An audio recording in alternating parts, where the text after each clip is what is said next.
Bom, oficialmente aberto nossa aula. Meu cordial boa noite a todos. Hoje nós vamos falar sobre desenvolvimento de softwares educacionais. Não como construtor, como desenvolvedor, mas o olhar que se torna necessário para desenvolver. Tá baixo? Eu tô sem microfone hoje, eu tô falando direto no Note, Vera. Hoje eu tô livre, leve e solto. Tá? Então, não no conceito, né? Não no conceito de desenvolvedor de software, tá? Mas no que é isso, Karina. Solto igual arroz, né? Na minha idade, arroz é inclusive aqueles parboilizados que é gordão assim, né? Então você sabe aqueles. Mas vamos lá.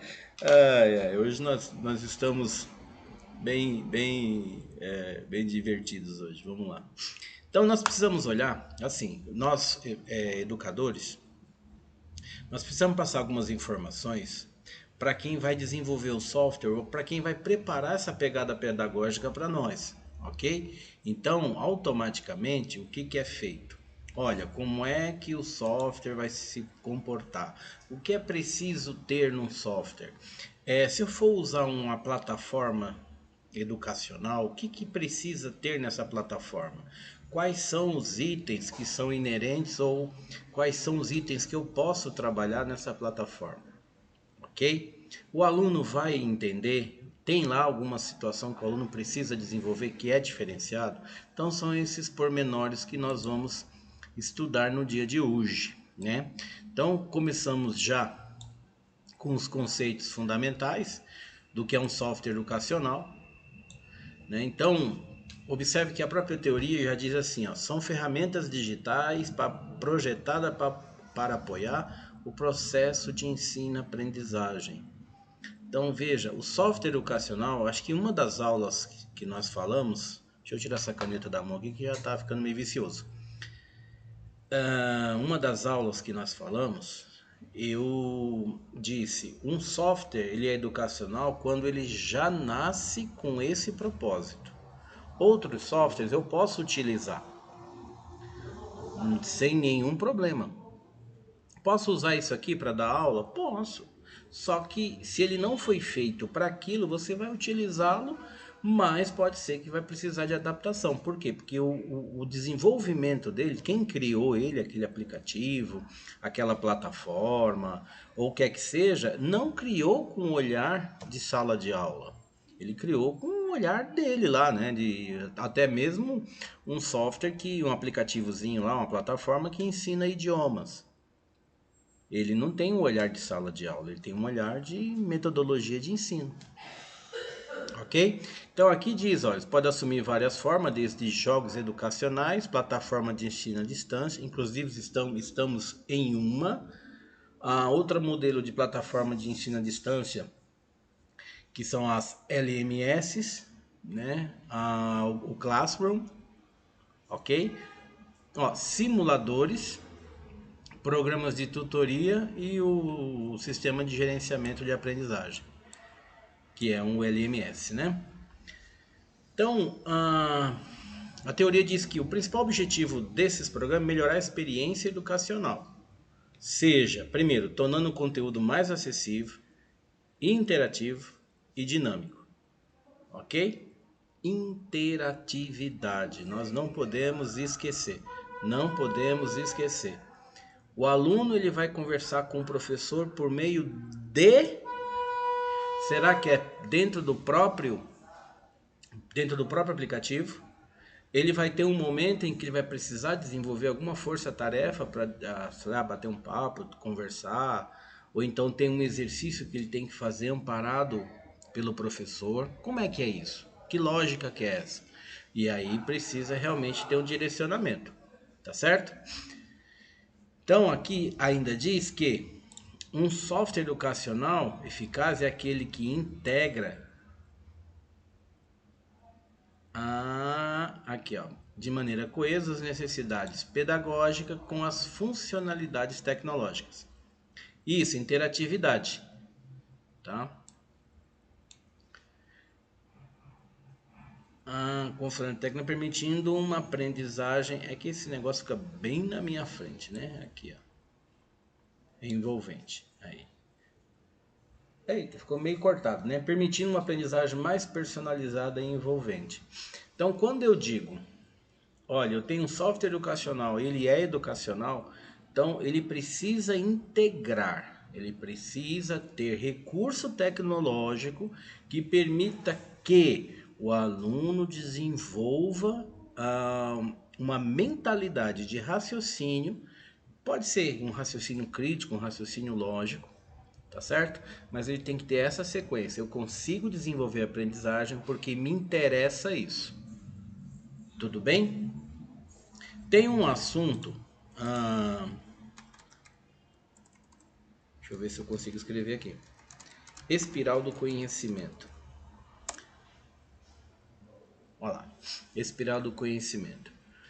Esse conceito ele está dentro de uma disciplina chamada gestão do conhecimento. Eu já falei disso em algum momento. Os autores são o Nonaka e o Takeuchi. Será que é assim que escreve? Takeuchi. Aqui. Acho que é assim, ó. Nonaka e Takeuchi. Tá certo? O que é a espiral do conhecimento? Ela promove para nós o ciclo. É assim mesmo que escreve. Nonaka e Takeuchi. Ok. O que o espiral do conhecimento promove para nós? Promove um olhar de iniciação do conhecimento, uma mentalidade de apresentação do conhecimento, desenvolvimento de conceitos básicos, uma aplicação mental e uma maturação do conhecimento e da aprendizagem. Quando eu chego nesse estágio de maturação, ou seja, eu dominei, eu sei do que está falando, eu volto de novo no início da espiral e assim eu vou desenvolvendo aprendizagem. Isso não é um conceito muito novo, tá certo? Já tem um tempo que é trabalhado. Pode repetir? Sim, claro, claro. Então, o espiral de conhecimento. Deixa eu botar a foto dela aqui, peraí. Aí vai ficar bem mais bonitinho, ó. Aí, enquanto isso eu vou falando. Aí a espiral do conhecimento, ela faz com que você desenvolva, né, um modelo de aprendizagem onde você pega desde o conteúdo, né, o início, a coisa como funciona. Já que vai abrir essa imagem aqui, quero só as imagens, por favor. Aqui, deixa eu ver. Essa daqui, ó, vai ficar legal.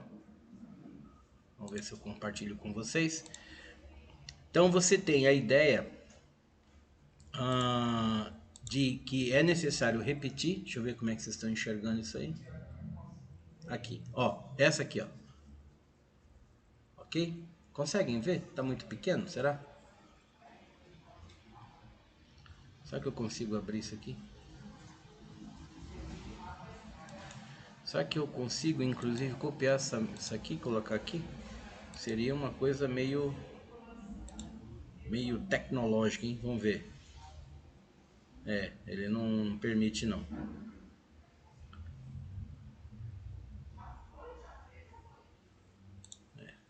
Deixa eu ver se eu consigo abrir de outra forma, tá? Então, o que acontece? Não, eu aumentei o zoom, ele diminuiu a imagem. O que acontece com a espiral do conhecimento? Você tem a ideia inicial de como o conhecimento surge, né? Como é que ele passa para você, né? Como é que você desenvolve isso, né? Como é que você aprende. E aí, a maneira como a coisa vai acontecendo é entre você tem um contato, você consegue desenvolver os conceitos iniciais, você passa por uma internalização, socializa, você consegue desenvolver conceitos em relação a isso, você consegue promover conceitos em relação a isso, tá? E aí o conhecimento, ele passa a ser o quê? Eu tenho um conhecimento inicial, eu estou tentando achar uma figura bem grande aqui para vocês, tá? Acho que essa daqui vai dar, peraí. Eu vou fazer de uma forma diferente. Eu vou salvar a imagem e vou abri-la aqui no meu computador. Aí fica mais fácil. Então, muitas vezes a gente consegue desenvolver um conhecimento por meio de práticas de socialização. Ó, alguém, né, que estava comigo, sabe do que eu estou falando, ou então eu aprendi com alguém determinadas coisas. Gente, que difícil achar uma figura. Que coisa. Deixa eu ver se eu consigo abrir aqui. Eu acho que vai dar certo. Deu certo. Agora eu vou compartilhar com vocês.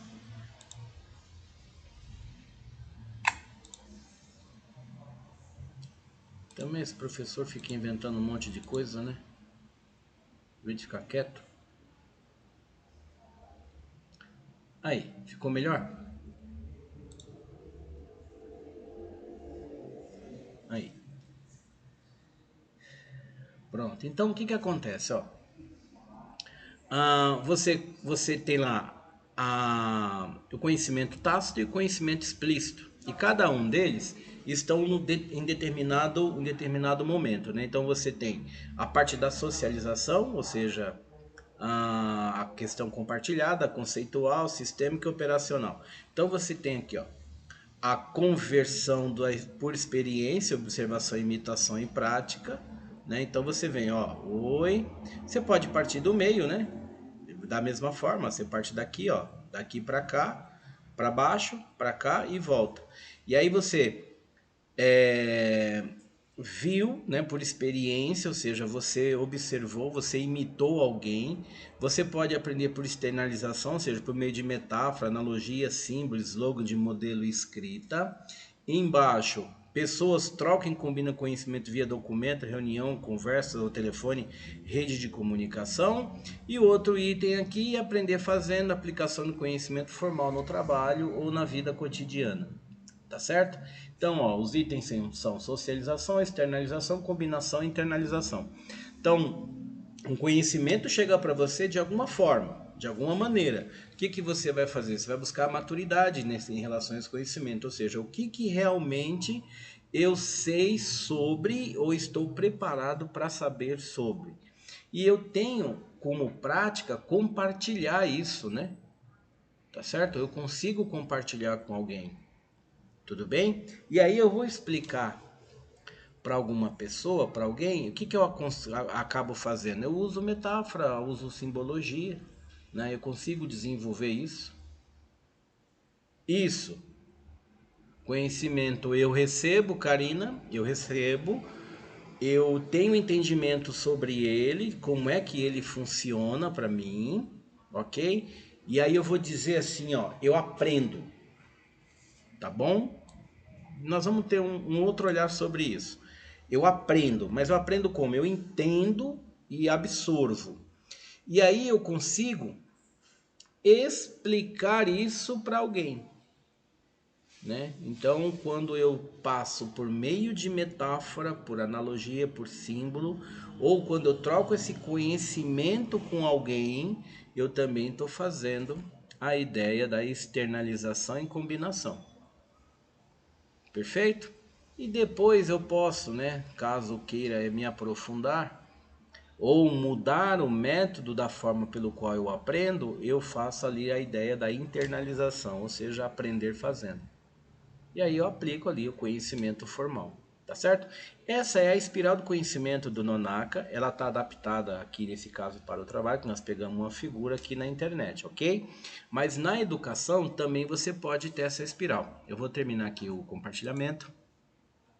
Você pode trazer a ideia da espiral do conhecimento para um modelo de você precisa preparar, desenvolver o seu aluno. Como é que ele desenvolve?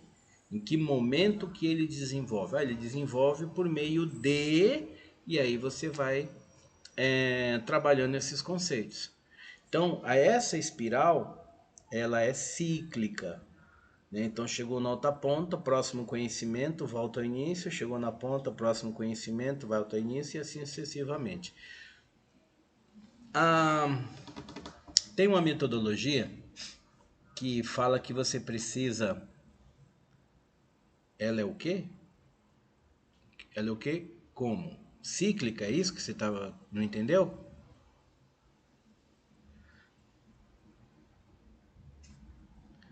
É cíclica, cíclico. Ela tá em círculos, tá sempre voltando ao ponto. Tem uma metodologia de ensino, tem alguns materiais didáticos de escola particular, que ela faz assim, ela envolve a espiral, tá? Então ela desenvolve um conceito, faz alguma analogia, utiliza uma visão de realidade de mundo do aluno, faz uma aplicação. Quando ela está finalizando um capítulo, partindo para um outro ponto, o que ela faz? Ela volta no primeiro conceito e desenvolve mais uma vez os conceitos, desenvolve uma aplicação, uma analogia. Quando o pessoal do sistema de ensino vem falar contigo, eles falam assim, ó, esse é um modelo cíclico, porque obedece uma espiral de conhecimento e desenvolvimento. Então, quando o aluno pensa que ele abandonou aquela história, né, que ele não tem mais, não vai ver aquele conhecimento outra vez, a apostila, o material didático dele faz com que ele tenha o contato mais uma vez com aquilo, e aí ele volta mais uma vez sobre aquele assunto, ele passa por uma analogia, passa por uma maturação, e aí ele segue para o novo conteúdo. Ok? Perfeito!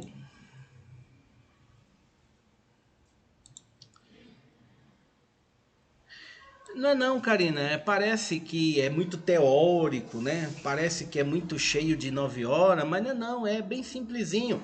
Ó, por exemplo, vamos dizer que você esteja trabalhando operações matemáticas com seus alunos, tá certo? E você está fazendo as operações básicas, bem basiquinhas, soma e subtração, tudo bem? Então você começou lá, você vai passar o conceito, não é isso? Ó, você vai iniciar o conceito. O que é uma soma? Muito bem, quando a gente ajunta as coisas, né? E quando subtrai? Quando nós separa as coisas tirando uma da outra. Bom, você jogou o conceito, tudo bem?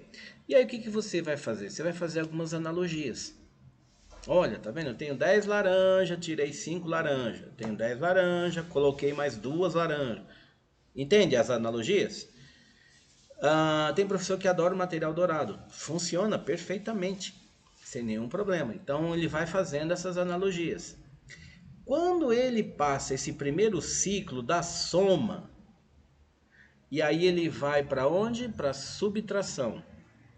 E ele passou o ciclo da subtração, apresentou o conceito, botou lá umas analogias, praticou algumas atividades, deixou o aluno amadurecer o conhecimento. O que ele faz? Ele vai no novo conteúdo, ok? Gente, nós vamos falar sobre a festa na feira, ou minha ida à feira. A minha feira de final de semana eu vou comprar fruta, laranja, banana, etc, etc. Na feira eu encontro muita gente assim, assim, assim. Lá na feira eu fui comprar laranja e o moço me vendeu um pacote com 10 laranjas. E eu queria 12. Neste caso eu tive que somar. O que você acabou de fazer? Você voltou no conteúdo anterior. Ficou claro? E aí eu posso fazer o quê? Somou duas, deu 12. E se eu só quisesse meia dúzia? Então eu tenho que subtrair 6. E se eu quisesse separar em 3 pedaços, 3 partes? Aí eu pego 3 grupos de tanto. E se eu percebe que era um novo conteúdo, mas o conhecimento era de um capítulo anterior. Fala, Karina. Professor,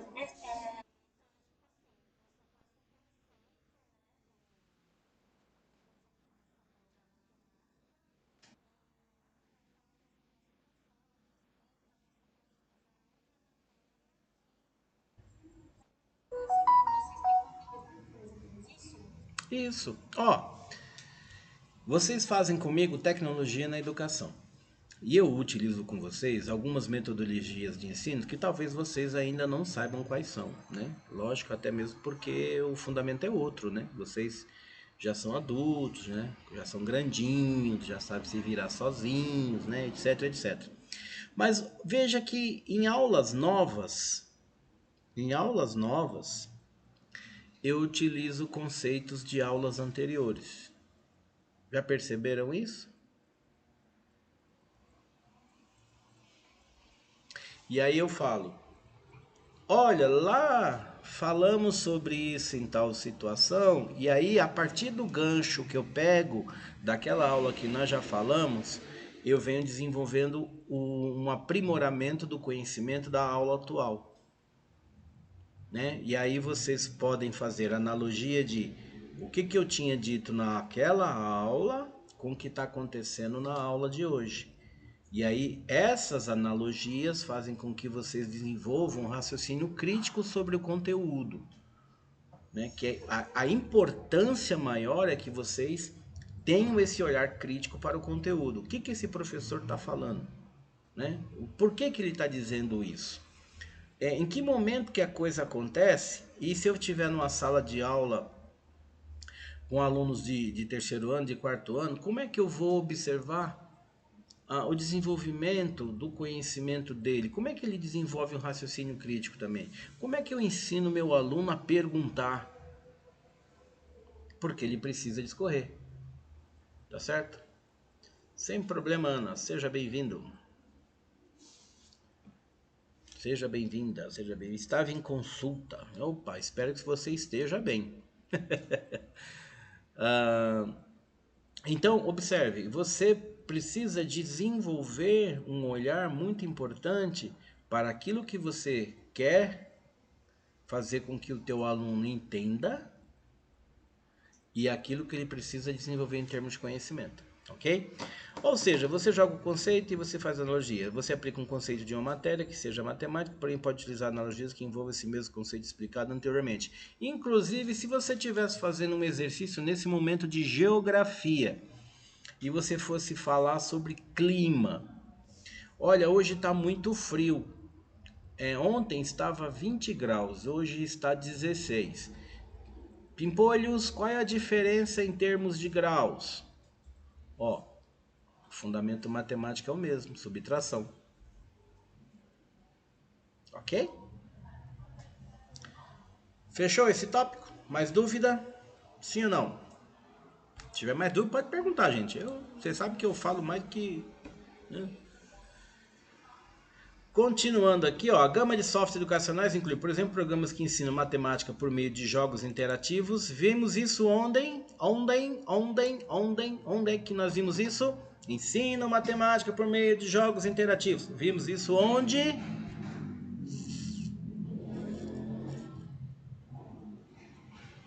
E só o conceito voltando para vocês aí, ó, gamification, ok? A gamificação, ou seja, eu trago o design de jogos para que vocês possam desenvolver aprendizado, né? Então, software já tem a ideia de aplicativo, plataforma, tal. Muito bem, se está online e é eletrônico, por que não colocar de uma forma que seja bacana, que seja muito interessante? Vocês, acredito eu, né? Que os mais novos que estão em sala, no meu tempo não tinha isso, mas o de vocês, acredito que sim. Que é o simulador, quando você vai passar para fazer o curso de CNH. Não é isso? Você tem que fazer uma CFC lá, tem um lugarzinho bacana. E aí o cara que está dando a instrução para você fala, você vai ter que fazer 5 aulas, 6 aulas de simulador, 10 aulas, sei lá quantas aulas. Né? Tem um tanto de aula lá que você tem que fazer simulador. E aí, o que é um simulador na realidade? É um jogo. 15 aulas de simulação? Eita!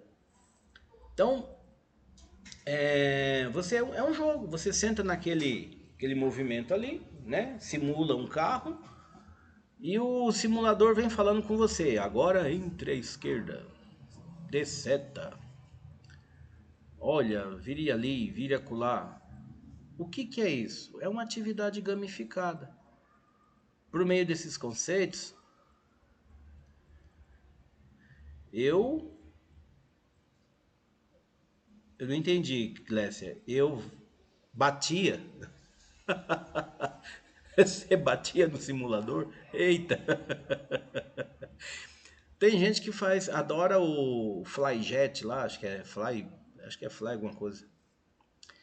É simulador de voo, né? Tá certo? E tantos outros. Olha o trovão que deu aqui. E tantos outros. Tá certo? E tantos outros. E o que é isso? É uma atividade gamificada. Perfeito?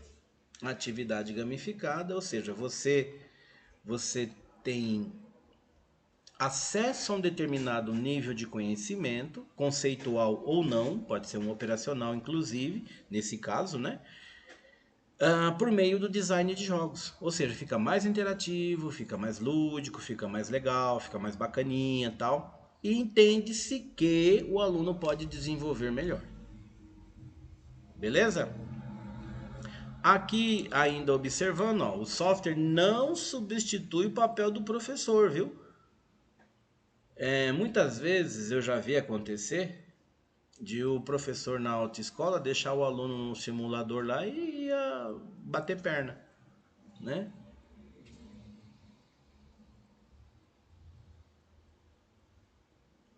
Então, Ana, mas é assim mesmo, né? Você não tá na rua, de vez em quando aparece alguém aí, sai da calçada, tenta entrar na sua frente, é complicado, complicado. Você precisa ter o desenvolvimento do reflexo. Então, o professor me deixava lá e sumia. É normal, você não tem jeito. Pode ver, ó, toda autoescola, né? Tá certo? Então, o que que acontece?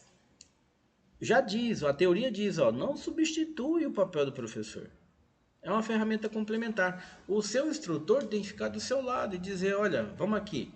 Ó, você foi aqui, você tá errado aqui o negócio, tá vendo? Ó, tá vendo? Você tem que melhorar aqui. Ó, isso aqui, ó, cuidado com esse negócio aqui. Aqui vai acontecer assim. Ele vai instruindo.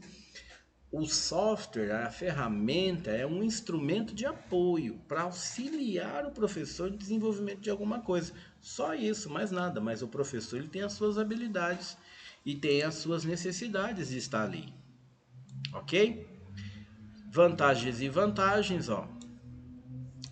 Uma delas é que o uso de software pode tornar o aprendizado mais envolvente e motivador, né?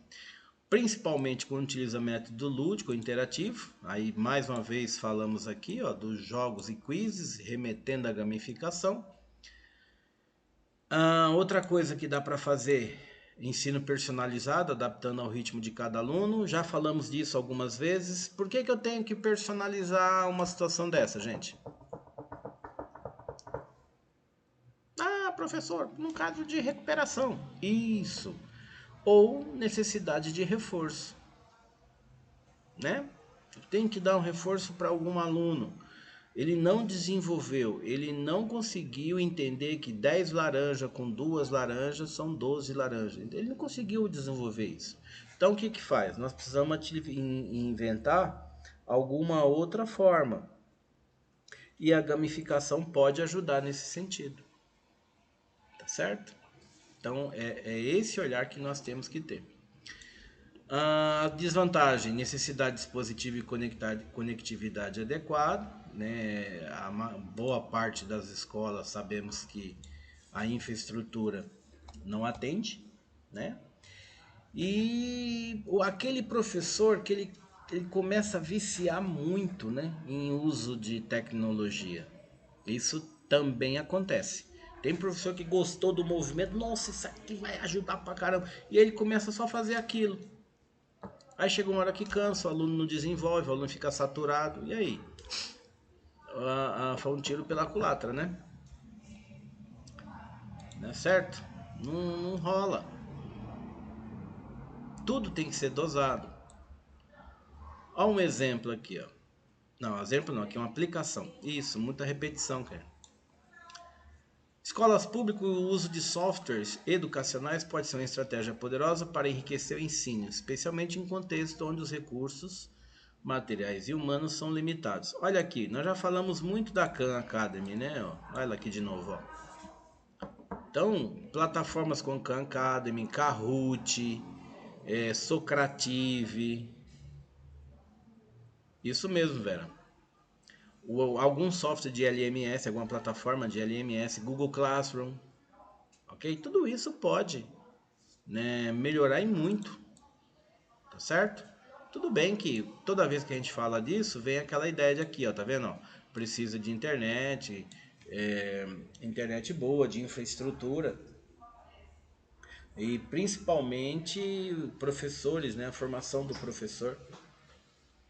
Então, o professor ele também tem que saber, ele tem que conhecer, ele tem que estar disposto a desenvolver esse aprendizado, né? Senão não vai adiantar basicamente de nada. Tudo bem? Posso desenvolver gamificação para qualquer disciplina? Posso. Tem que ter criatividade, mas eu posso, tá? Agora sim, um exemplo. E aí nós estamos aqui falando ainda da Khan Academy, tá vendo? Um exemplo de software utilizado em escola pública é a Khan Academy.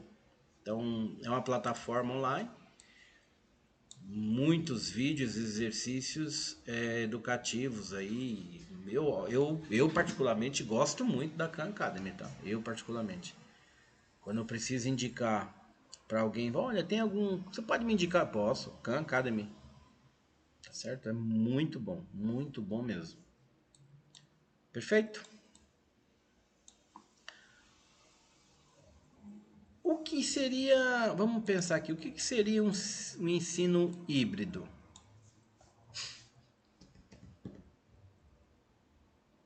Sim, Karina, é muito bom, viu? É muito bom. O que seria um ensino híbrido, pessoal? Que nome feio é esse? Para que serve esse nome feio?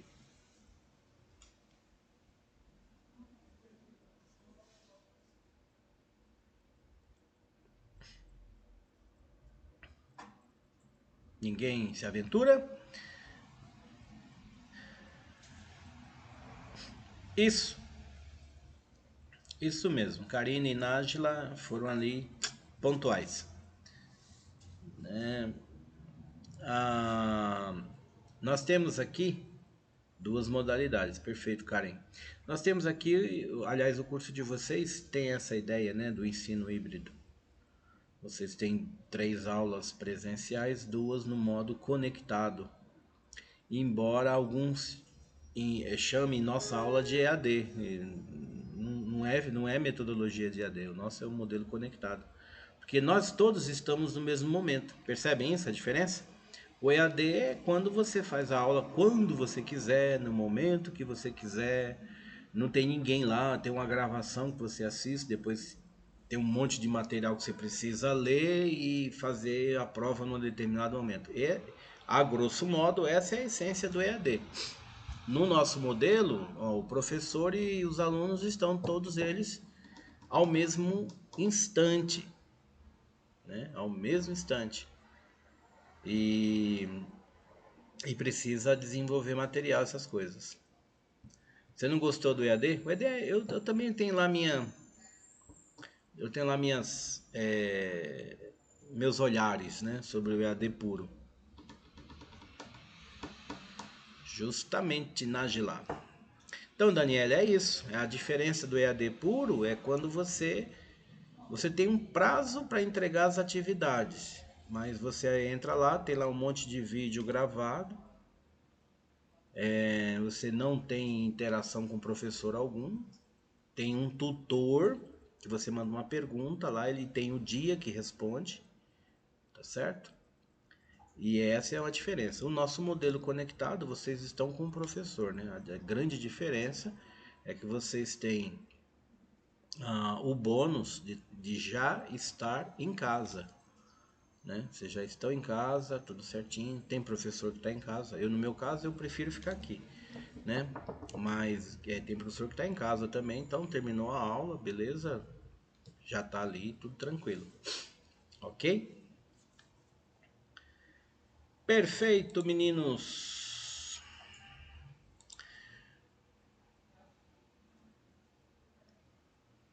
Professor tá aí, eu tô aqui. Como os softwares educacionais contribuem para o aprendizado? Inclusive, a ideia do presencial é muito interessante. No exterior e no Brasil também já tem uma proposta de lei para algumas escolas piloto que 20% do ensino médio, 20% da carga horária do ensino médio, ela já é ministrada de forma EAD, tá? Então, ensino médio, Brasil, já tem algumas escolas fazendo isso, testando esse modelo. 20% da carga horária já está no EAD. Ainda é projeto piloto para saber se os alunos conseguem desenvolver melhor. Se isso nas escolas, Karina. Então, algumas escolas estão testando isso. Não sei se já chegaram a alguma conclusão. Seria importante a gente consultar para a próxima aula, né? Se realmente efetivar isso, for um sucesso e tudo mais, beleza. Legal, bacana. Vamos testar para ver como é que funciona, né? Se não funcionar, aí o que precisa adaptar? Porque o futuro do mundo vai ser conectado, não tem jeito. Nos Estados Unidos já tem escola piloto que não tem professor. É tudo projetado, é que nem cinema. O aluno vai para a sala, projeta a aula ali, o professor está gravado, né? Tá tudo gravado, o aluno assiste a projeção, né? O vídeo e faz os exercícios ali. Karina, é muito difícil saber, porque você tem um fator muito importante. Se fosse algumas culturas, por exemplo, Alemanha, Japão, China, que ele já tem essa cultura do individual muito dentro, assim, né? É muito forte isso. Então, o alemão, ele senta para estudar, ele pode cair o mundo do lado dele, ele não se incomoda, ele tá ali e só levanta quando termina aquilo. O japonês também. Bom, o japonês para falar com outro já é meio difícil, né? Então, ele é muito do individual. Então, isso talvez funcione nessas culturas. Mas uma cultura brasileira, por exemplo, que nós falamos mais do que a boca e que queremos pegar, tem gente que fala pegando, né? Oi, como é que você tá? Você tá bem? Não sei, né? Então, se não tem alguém para pegar, como é que ele vai se sentir, né? Eita. Aí é um fator cultural, né?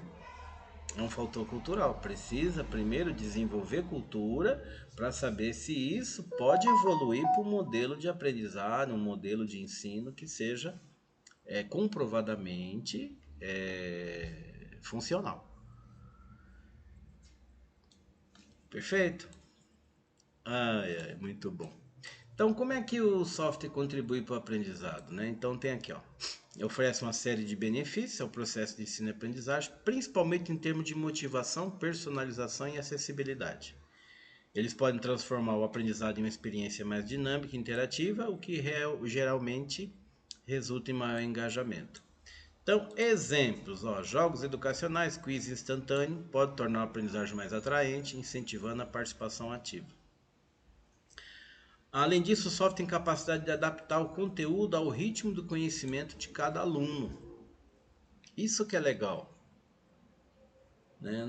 Nós temos ainda um olhar muito complexo em relação ao que efetivamente se torna necessário ou não, né? Então, eu quero que você vá na minha velocidade, mas eu tenho uma velocidade e você tem outra.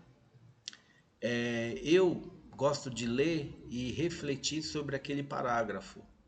Tem gente que lê e vai embora. E ele reflete sobre a obra. Tem uma boa parte que nem lembra que obra leu. e nem se lê o capítulo, né? Fica pensando, mas acabou o livro, eu não entendi. Será que eu não entendi o livro ou nem passei pelo livro? Então, cada um tem uma velocidade, cada um tem uma forma de desenvolver e a gente tem que entender isso. Para aquele aluno ou para aquela pessoa que ela não se concentra no livro, numa leitura, num artigo, num texto, é interessante que esse texto seja mais dinâmico, seja mais didático. Por isso que ele tem o uso das figuras. Lembra quando eu passei para vocês a ideia de design instrucional? Quem vai falar para mim agora 2 itens do design instrucional enquanto eu bebo um gole d'água?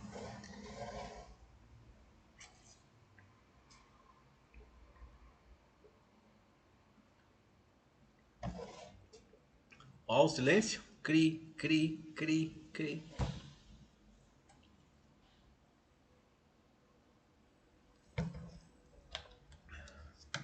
Ninguém vai se aventurar? Não acredito.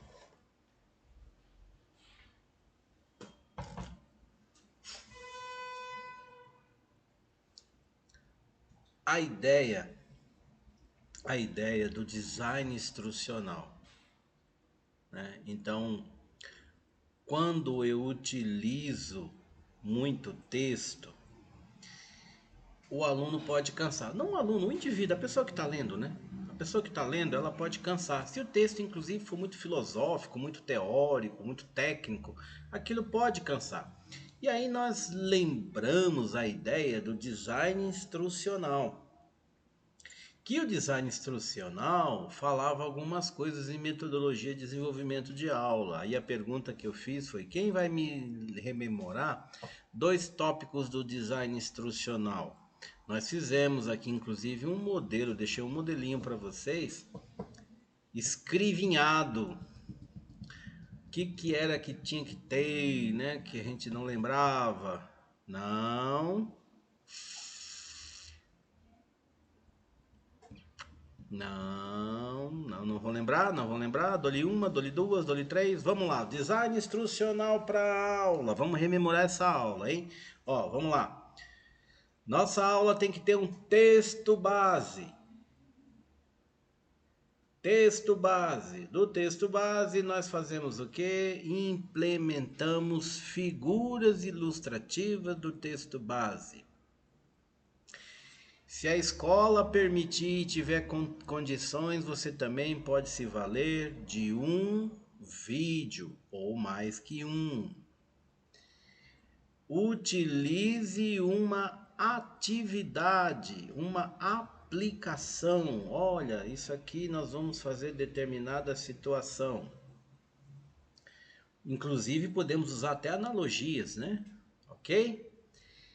Da aplicação nós vamos para onde? Uma atividade prática. E aí nesse momento nós podemos implementar uma curiosidade. Sabe aquela ideia do você sabia que, né? Que aí tira o leitor do foco daquilo, o aluno daquele foco, para uma reflexão. Você sabia que tá chovendo, né? E muito. Depois você volta no texto. E aí você utiliza uma avaliação. Fez a avaliação, feedback. Lembraram disso? Que nós fizemos essa aulinha aí em algum momento para trás? E o esqueleto foi exatamente esse. Tá certo? Percebem como eu me lembro? Então, esse modelinho do design instrucional, ele é importantíssimo. Por quê? Você acaba fazendo com que a pessoa entenda os percalços, né? O caminho, como é que ele prossegue ali. Então, olha, tem um texto, tem uma figura, se eu conseguir colocar um vídeo também, legal. Uma aplicação, ó, isso aqui é aplicado assim, funciona para isso, para aquele outro. Opa, você sabia que isso aqui também pode ser quadrado, ou redondo, ou esticadinho? Pronto, vamos por agora uma avaliação. Vou fazer um questionário com você de 3 questões. E depois eu faço o fechamento, que nós chamamos de feedback. Você acertou a primeira, errou a segunda e errou a terceira. Por que você errou? Por conta disso, disso, disso. Você percebeu que precisa reforçar o conhecimento da parte tal, tal, tal, tal. Esse é um modelo bem simples de feedback. Perfeito, senhores e senhoras? Show de bola, né? Então vamos caminhar aqui. Acessibilidade. Acessibilidade também é uma vantagem fundamental. Então, softwares educacionais podem ser acessados de diferentes situações, né? Por exemplo, computador, tablet, smartphone. Computador aí a gente pode falar em termos de ou PC da sua casa, né? O computador de mesa, que chama desktop, ou os notebooks, né? Tá certo? E aí, tornando mais acessível para alunos com dificuldade de locomoção, deficiência visual ou auditiva, tá? Eu já mencionei aqui dois programinhas bem interessantes para acessibilidade, né? Quem vai lembrar enquanto eu termino de ler? Então aqui nós temos aqui a ideia de recursos como legenda, leitor de tela, conteúdo em áudio, ajuda a promover uma educação mais inclusiva.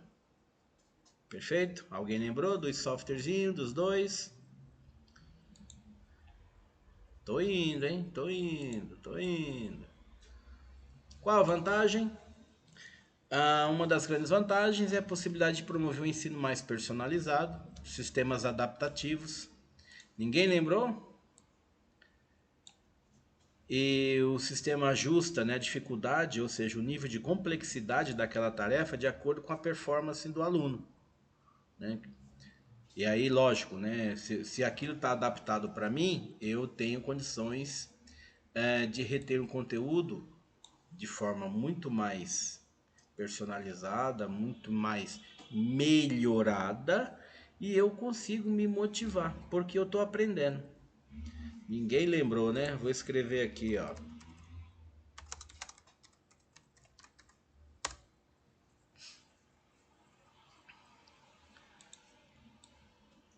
Ok? Verdade. Muito bem. Sim, falamos sobre isso. Falamos bem, inclusive. Inclusive eu mostrei até o site do governo lá com o menininho, né? Com aquele tal, o tal da Libras lá. Perfeito. Aí continuando um risco, né? Ou seja, uma desvantagem. Mais uma vez, né? A questão da dependência excessiva de tecnologia.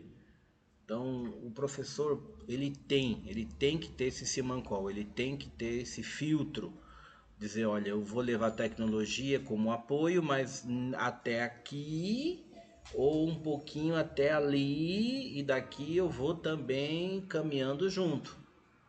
Porque não adianta você desenvolver uma situação que você vou usar o termo transferir, né? Você transfere o mecanismo de aprendizado para uma tecnologia ou para uma outra metodologia. Não vai adiantar, tá certo? O que funciona é quando você tem uma tecnologia de apoio, ou seja, aquilo vai te apoiar, é um mecanismo, é um instrumento, é uma ferramenta, mas você também tem o olhar humano, né? O humano, a percepção. Você tem que chegar ali e falar, olha, o meu aluno não está desenvolvendo, o meu aluno precisa ter um olhar mais sobre isso. Veja, um debate que tem muito na CNE, caligrafia. Muito bem, vamos refletir aqui, eu e vocês e eu. Caderno de caligrafia, ele é importante para o aluno?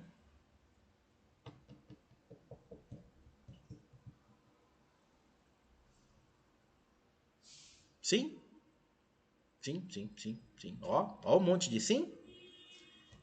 E aí deixa eu fazer a pergunta do outro lado. E para o professor?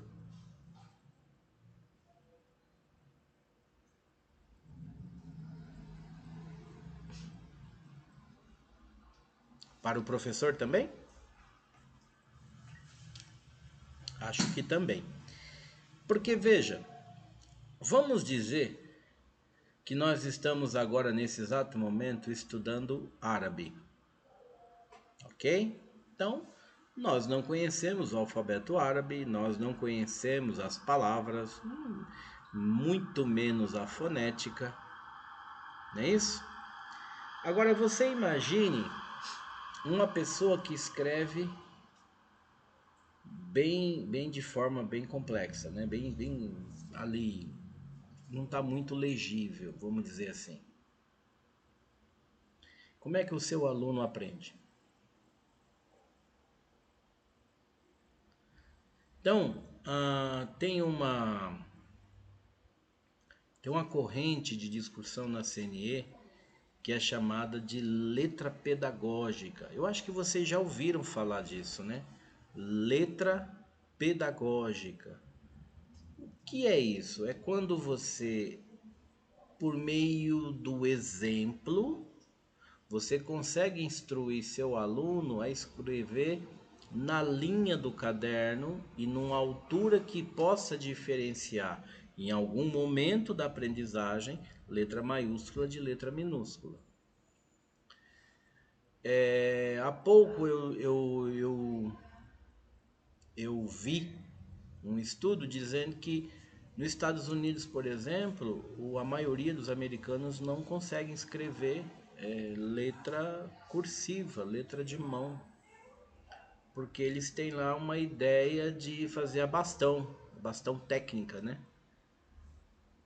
E você fala, nossa, mas eles têm uma dificuldade, inclusive eles acham bonito que você escreva, né? Olha, né, tal, de forma assim, sem parar.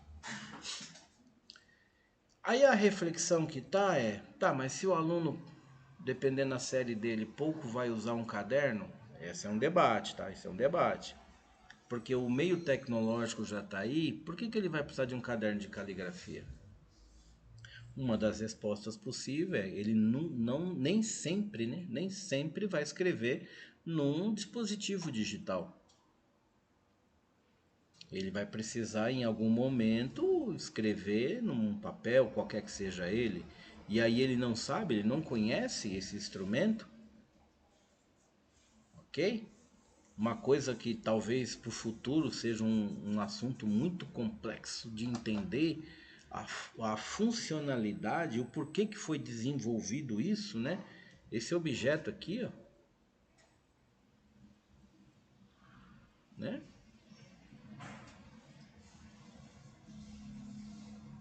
Sim, Karina, é chamada de bastão técnica. É uma letra menorzinha, só que ela simula a letra bastão, tá? Isso aqui vai ser uma coisa muito esquisita pro futuro, né? Os nossos netos, bisnetos, vão perguntar, talvez, né? Vocês usam isso aqui para quê? Né? Aí a gente vai dizer, para escrever. Ah, e escrever é o quê? Bom, no nosso tempo, escrever é quando você pegava a mão, pegava uma caneta, que se chama caneta, viu, menino? Vem cá. Isso aqui é uma caneta. E a gente escrevia no caderno. Talvez você não saiba nem o que é caderno, mas nós tínhamos caderno na nossa época. Então, são coisas que a gente precisamos refletir, né? Precisamos refletir. O aporte tecnológico ele é muito complexo. Vocês que têm filhos ou filhas, observe a velocidade que eles digitam em detrimento do que eles escrevem. Já perceberam isso? Você pede para eles mandarem um zap para alguém, o dedinho, um negócio assim. Rapaz, você velocidade da luz aquele dedo, como que muda de um dedo do botão pro outro, né? Vem cá, menino, escreve para mim aqui uns assuntos que eu tenho que pegar na feira. Aí fica lá, olha a diferença, né?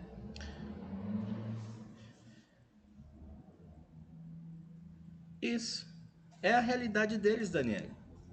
É a realidade tecnológica, é o que nós estamos debatendo hoje. As questões educacionais precisam se adaptar a essa tecnologia. Por quê? Porque o escrever já não se torna mais atrativo. Vocês têm algumas tarefas que tem um desenho. Será que eu consigo fazer aqui? Ó, vou pegar uma folha qualquer aqui, tá? Aí, tem lá uma casinha. Eu vou fazer só um rascunho aqui, viu, gente? Bem rápido aqui, ó. Conseguem ver? Deixa eu ver. Aqui, aqui. Oi, oi, oi, oi. Ficou meio ruim, né? Mas é uma casinha, tá certo? E aí você desenha uma casinha e aí você faz assim para eles, ó. Vocês vão pintar, mas vocês não podem, você não pode passar aqui, tá certo? Você não pode, como é que fala? Você não pode passar para o outro lado, você não pode ultrapassar a linha. E eles vão tentar entender isso. Primeiro, o que seria ultrapassar a linha, né? Deixa eu ver se eu faço melhor aqui. Ó, um desenho miserável, mas só para vocês entenderem. Ficou melhor? E aí, ó, aqui, ó, você vai dizer, ó, você precisa pintar, mas você não pode ultrapassar para cá. Nem pode ultrapassar para o outro lado. Agora, se eu não sei movimentar a caneta, se eu não tenho essa habilidade, se eu não consigo desenvolver esse pegar, como é que ele entende que tem limite entre linhas? Se eu tiver numa aula de arte, por exemplo, que eu falo, olha, o desenho ele precisa ter profundidade, ele precisa ter um sombreamento para indicar, principalmente que você está buscando e levando ele para uma perspectiva ou até mesmo para uma segunda dimensão, um objeto 2D, 3D. Então, como é que eu faço isso? Pelo sombreamento, pela análise de perspectiva. Ele não vai entender isso, ele vai ficar todo confuso, porque ele precisava manusear. Justamente, velho, ele não vai entender. Então, quando nós fazemos alguns exercícios com eles e dar o olhar de que aquilo precisa ser desenvolvido, aquela habilidade precisa ser desenvolvida, muita coisa eles não entendem. Por quê? Porque não faz parte da realidade. A realidade dele é tecnologia, é celular. Ah, como é que eu posso digitar aqui? Não, você não vai digitar nada, você vai escrever. Hã? Escrever? Como assim? O que é escrever? Ó, escrever você precisa escrever na sua apostila, no seu livro. Tá certo? Tem alguns vídeos que eu vou ver se eu acho para vocês de algumas sociedades que já estão proibindo o uso de celular em sala de aula e pedindo para que os pais só permitam celular acima de 12 anos. Olha que ponto que chega, né? No Brasil tem um debate já no Congresso para tirar o celular de sala de aula. Vocês já viram isso, né? Inclusive eu falei aqui também em uma das nossas aulas. Perfeito? Impactos na aprendizagem ativa, ensino individualizado e colaborativo. Então tá aí, ó, softwares educacionais favorecem a aprendizagem ativa, onde os alunos não são apenas receptores passivos de informação, mas participantes ativos do processo. Eu também acho, Vera. Mas o 12 anos não é o celular na escola, tá? É o uso em casa. Na escola é proibido. Escola, em algumas sociedades, está definitivamente proibido. E em casa eles estão indicando, senhores pais, só permita acesso a instrumentos tecnológicos a partir de 12 anos. Né? Ensino individualizado também é uma grande vantagem, pois o software pode identificar lacunas no aprendizado. O que é uma lacuna? É quando ele não tem um elo de ligação entre um conceito e uma prática. Eu entendo que 2 mais 2 são 4, mas eu não consigo praticar isso. Então você tem uma lacuna ali no meio, você tem uma brecha, né? Tá certo? Na academia nós chamamos de gap, tá certo? Tem um gap científico, ou seja, tem uma lacuna. Beleza, Ana, é isso mesmo. Sim, diminui a ansiedade e o acesso ao recurso tecnológico, né? É um absurdo, tá certo? Em contrapartida, muitos softwares educativos também promovem ensino colaborativo, permitindo que os alunos trabalhem em grupos virtuais para resolver problemas ou criar projetos em conjunto, o que pode fortalecer competências de trabalho em equipe de comunicação. Então, tem bastante escola que permite, Vera. Ué, eu tenho conhecimento de ensino fundamental terceiro ano, aluno com celular, leva o celular para a escola. Fundamental terceiro ano, tá? 8 para 9 ali, naquele cantinho, naquele, sabe? Né? Vamos entender essa frase aqui, ó. Muitos softwares educativos também promovem ensino colaborativo, permitindo que alunos trabalhem em grupos virtuais para resolver problemas ou criar projetos em conjunto, o que pode fortalecer competência de trabalho em equipe e comunicação. Senhores professores, que metodologia eu estou empregando neste momento? Tempo, tic tic tic tic tic tic tic tic tic tic tic tic tic tic tic tic tic.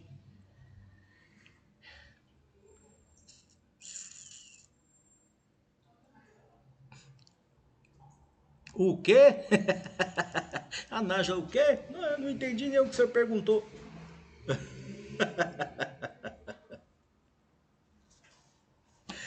Ah,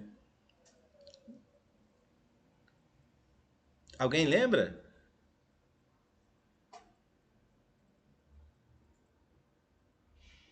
Vamos de novo, ó. Tá no texto, tá?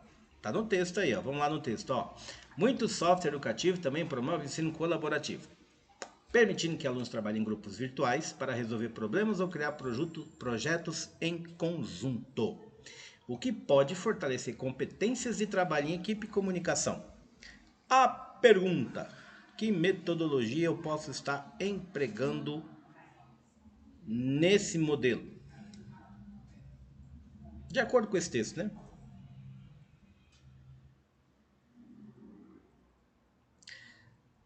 Nájila, entendeu agora? Você conseguiu ouvir? Eu acho que você não tinha ouvido, né? Trabalho em grupo.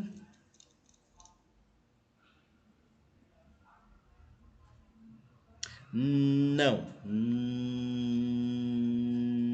Não é a cultura maker, não, Nájila.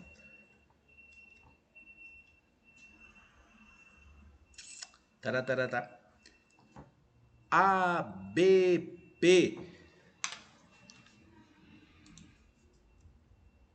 ABP. Não é SBP. SBP é inseticida. ABP. Aprendizagem baseado em projeto. Aprendizado baseado em projeto. Então, quando você cria. Não, e assim, Karina, nós falamos em algumas aulas para trás aí da ABP e falamos e demos até exemplo, hein? Ó, quando você cria grupo virtual para desenvolver trabalho ou desenvolver uma linha de raciocínio que vai resolver um problema, criar um projeto, aprendizagem baseada em projeto. Gente, é o seguinte, temos isso aqui para solucionar tudo mais, como é que fazemos? Cada grupo se movimenta em relação a isso. Fizemos esse exercício, esse simulado, inclusive, aqui em uma aula dessas aí para trás.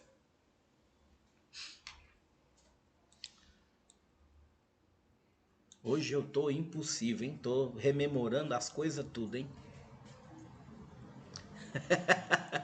É tanta coisa. Que nada, a gente nem tem lá muita coisa que estudamos aí, pouquíssima coisa. Dá até para fazer assim, papo rapidinho. Quase nada. Então aí, a Vera que tá dizendo, quase nada. Relação entre tecnologia e desenvolvimento. Tô lascada. Relação entre tecnologia e desenvolvimento de competência do século XXI. O que precisamos desenvolver no nosso aluno? Além do raciocínio crítico, ele precisa ter um raciocínio lógico. Ele precisa posicionar o seu conhecimento em relação a um ponto, qualquer que seja ele, não é isso? Então, olha aqui, ó, pensamento crítico, criatividade, comunicação e colaboração. Permitir que os alunos resolvam um problema de maneira criativa, colabore com outros de diferente contexto e compartilhe suas ideias de forma clara e eficaz. O uso de tecnologia também prepara o estudante para o mercado de trabalho contemporâneo, onde habilidades digitais, como o uso de ferramentas de colaboração online, programação e análise de dados, são cada vez mais exigidas. Então, quando você... Sempre façam isso, viu, gente? Sempre façam isso. Desenvolva no seu aluno o raciocínio crítico, o pensamento crítico.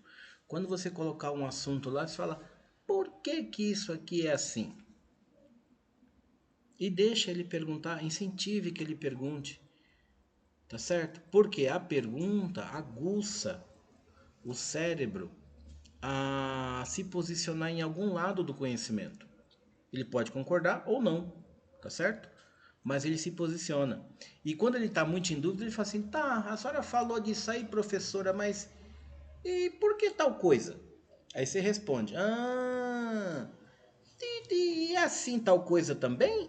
E aí, ó, ele já está fazendo o quê? Pensamento crítico. Ele está pegando a tua resposta, está fazendo uma análise prévia desse conhecimento e vai se posicionar em algum momento em relação a essa informação que você passou para ele. Beleza? Um exemplozinho bacana, o Scratch. Não sei se você... Tudo é porquê, sim. Também tem uma fase deles que é o porquê, tá? A fase do porquê deles é fantástico, né? Um exemplo lá, um exemplo de software que favorece tanto a aprendizagem ativa quanto o ensino colaborativo é o Scratch, uma plataforma de programação desenvolvida pelo Massachusetts Institute Technological, ou famoso MIT, que permite aos alunos criar suas próprias animações, jogos e histórias interativas. O Scratch simula a criatividade e o pensamento lógico, além de promover a colaboração entre os alunos em projetos coletivos. Olha aí de novo, tá vendo? ABP aí, ó. Pois eles podem compartilhar suas criações com outros usuários e modificar o projeto feito por outros colegas, né? O que temos aqui também, como exemplo, falamos acho que na aula anterior, o Minecraft Education, né? Que você consegue criar o seu cenário e você desenvolve, você simula algumas coisas, tá certo? E isso se torna muito importante, porque o aluno ele consegue desenvolver um pensamento à medida que ele está ali tentando resolver uma situação, né? É muito curioso, muito curioso. Perfeito? Dúvidas?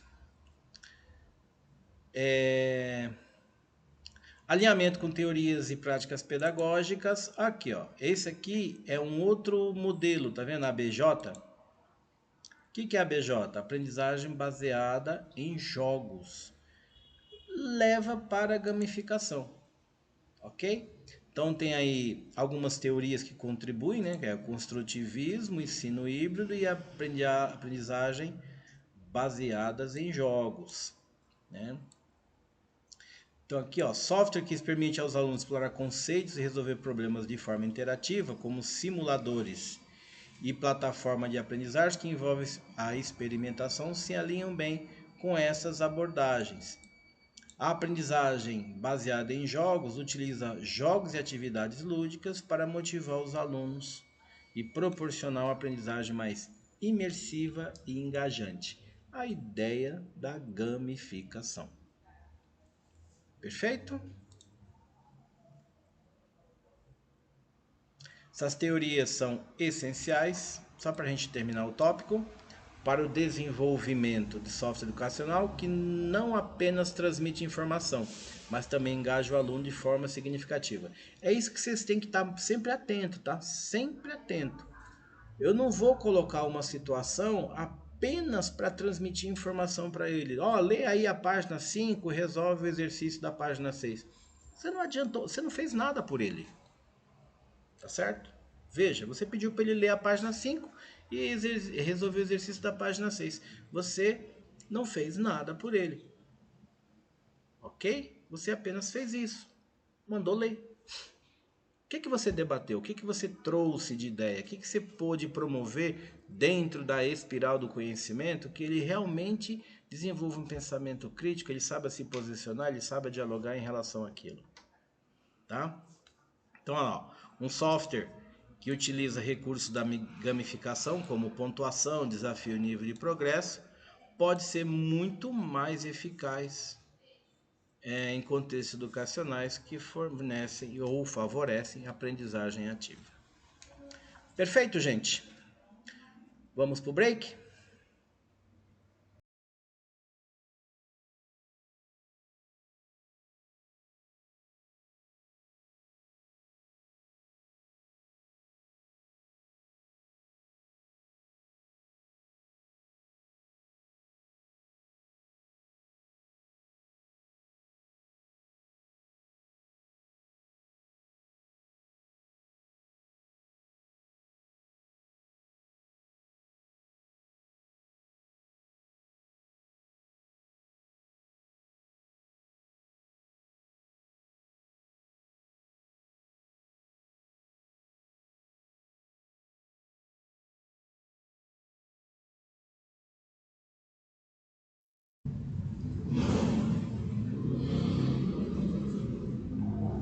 Perfeito.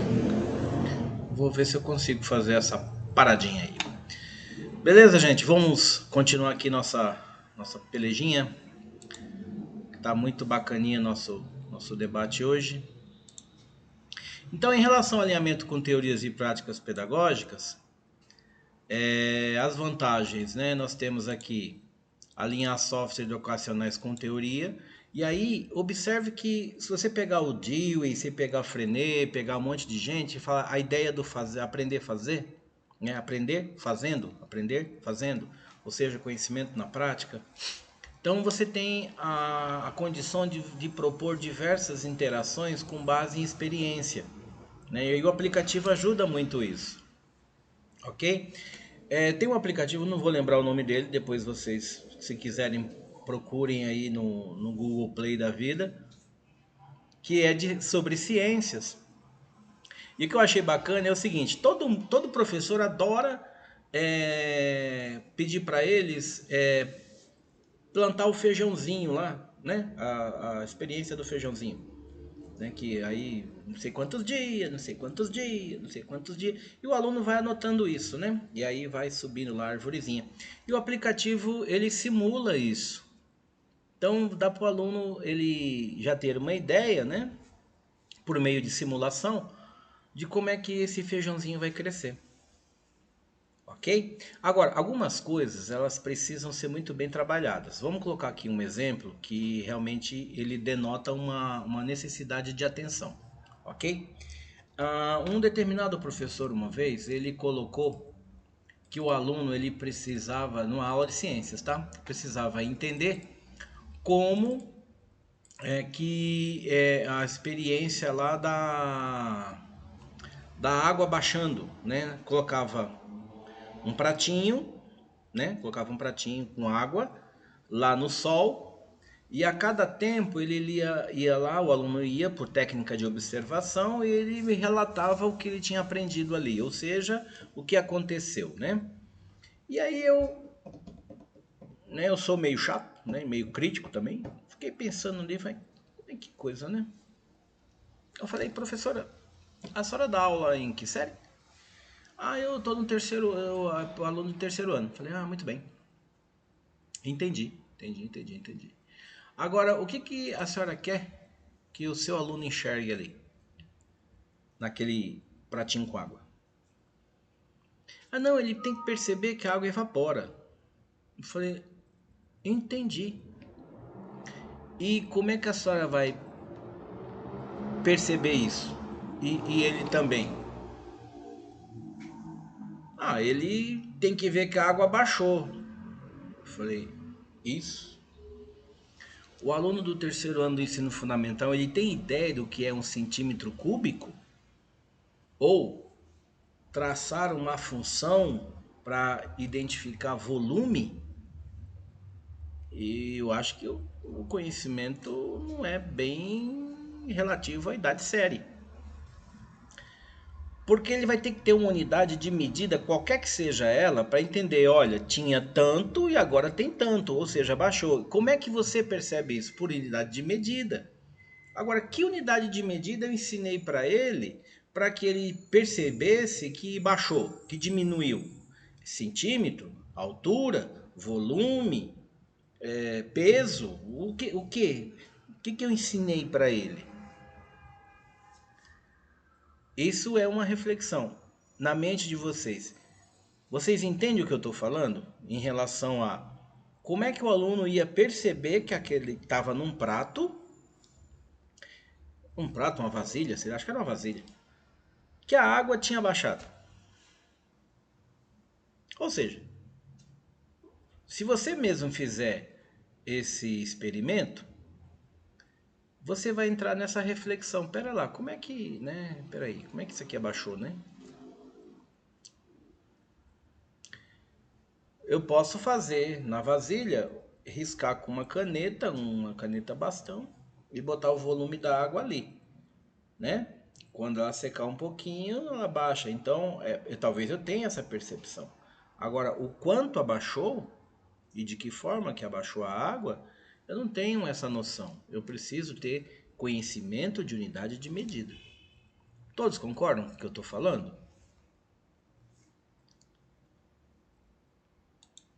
Percebe que muitas vezes o que eu coloco para o aluno desenvolver pode estar um pouco fora da percepção que ele tem em relação ao fato, né? Entenderam? Aí depois falam que eu sou crítico, né? Ah, é que você é muito crítico, né? Você... Mas eu tenho que, de alguma forma, tentar entender. Como é que isso aqui se desenvolve, né? Então, como é que você desenvolveu isso? Ah, eu não sei. Então, né? Quer ver o negócio? Será que eu consigo escrever aqui? Acho que sim, né? Ó, vocês em algum momento, vocês ensinaram matemática, né? E aí tem isso aqui. Olha, que eu tô aqui, tô bom pra caramba. Olha, olha, olha. Eita, esse seisinho aqui ficou miserável de ruim. Olha. Ainda bem que eu não tenho Parkinson, né? Senão tá uma tremedeira danada. Não ficou muito bom isso. Né? Deixa eu ver se eu consigo fazer de uma outra forma.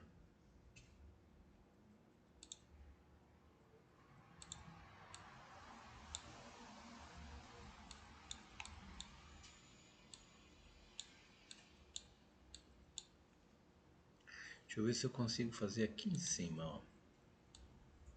Que aí fica melhor, ó. 16 menos 9. Aí, ficou ruim pra caramba, mas dá pra entender, vai dar pra entender o que eu quero falar pra vocês. Como é que vocês ensinaram ou ensinam ou vão ensinar o aluno de vocês a resolver essa conta?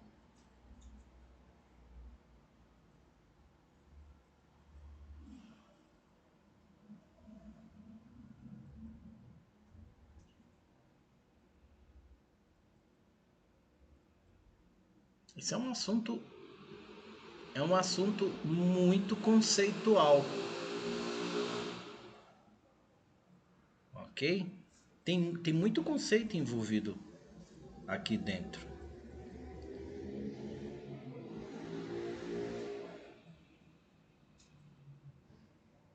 Seu pai tem, Ana Maria? Olha, que seu pai tem. Que coisa, né? E ele tá bem, se desenvolve bem?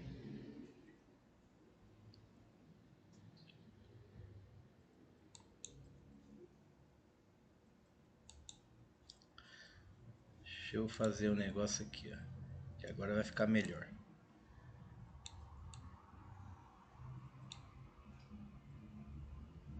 Entendi. O meu professor, eu tinha um professor no doutorado no mestrado. O cara era muito de boinha e ele tinha Parkinson dele, ele ficava o dia inteiro, a aula toda, tudo ali, né? É uma pena. Mas tem medicação que já tá bem, deixando uma qualidade de vida bem interessante, viu? Inclusive tem colher própria para eles já, né? Já tem colher, já tem uns assuntos que dá para melhorar a qualidade de vida. E aí, ó, agora ficou bom, hein? Agora. Ah, tá, entendi. Pelo SUS. Entendi, entendi. Será que não tem terapia alternativa, Ana? Tipo, acupuntura, reiki, essas coisas? Ajuda um pouco, viu? Enquanto eu tô falando aqui com a Ana, meninos e meninas, como é que eu resolvo isso aqui? Como é que você explica pro seu barrigudinho? Sim, Ana, tá bem, tá caminhando, tá caminhando. Eu acho que logo logo vai estar alguma coisa de novidade aí para melhorar a vida do pessoal que tem essa necessidade de atenção, né?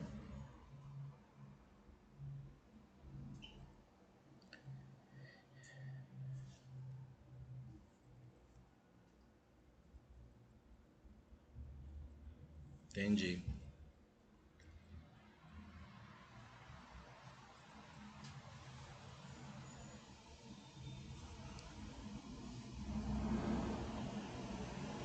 Cadê o pessoal? Cadê o pessoal?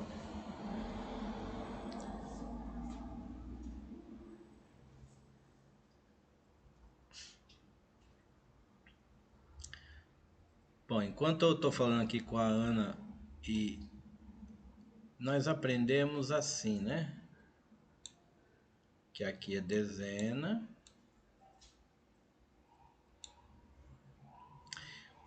Ana, não desista. Não desista nunca. Eles precisam muito do amparo do familiar e sentir que tem alguém próximo é muito importante. É muito importante. Ok? Pessoal, nós aprendemos dessa forma aqui, não foi?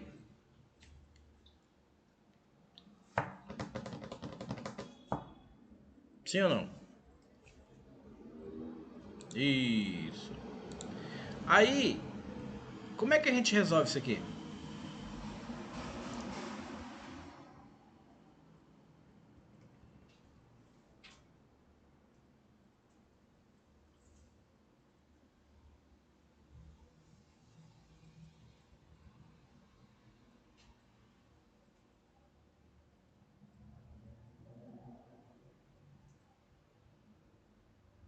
Ok.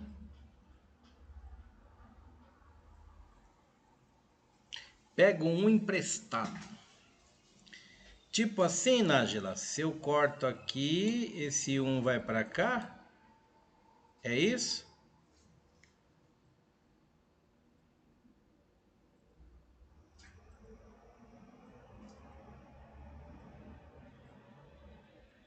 Muito bom. Se eu fizer isso, concorda que voltou de novo a ficar 16 por 9?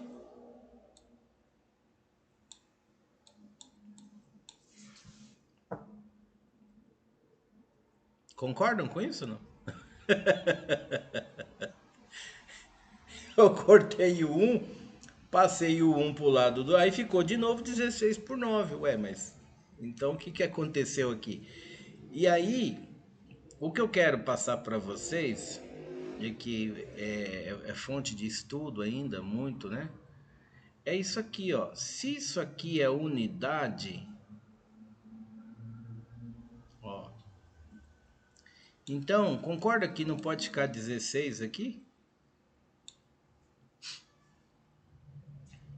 Porque senão você está traindo o próprio conceito, né? O próprio fundamento. Quando você passa para o seu aluno assim, olha, aqui é unidade. A unidade ele vai de 0 a 9. Porque quando chega a 10, ele se torna uma dezena. É isso que falamos para os alunos? Aí você vai resolver uma operação dessa e você corta um ali, vira e coloca 16 do outro lado. Na mente do barrigudinho, o que ele está entendendo? Ué, mas a unidade virou 16?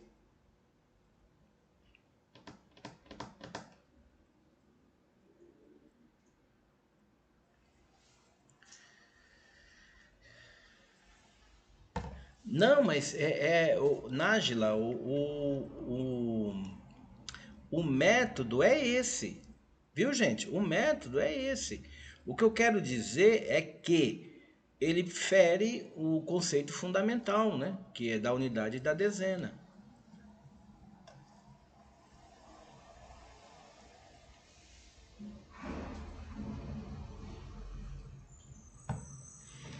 E aí nós vamos ensinar para os nossos alunos. E se ele tem um senso crítico um pouco mais aguçado, ele pergunta para você, mas ué, professora, não ficou a mesma coisa, 16 por 9? E outra coisa, a coluna da unidade, por que ela agora está 16 e não até 9? E aí nós não podemos fazer que nem no passado, né? No passado a gente fala, a professora falava para nós assim: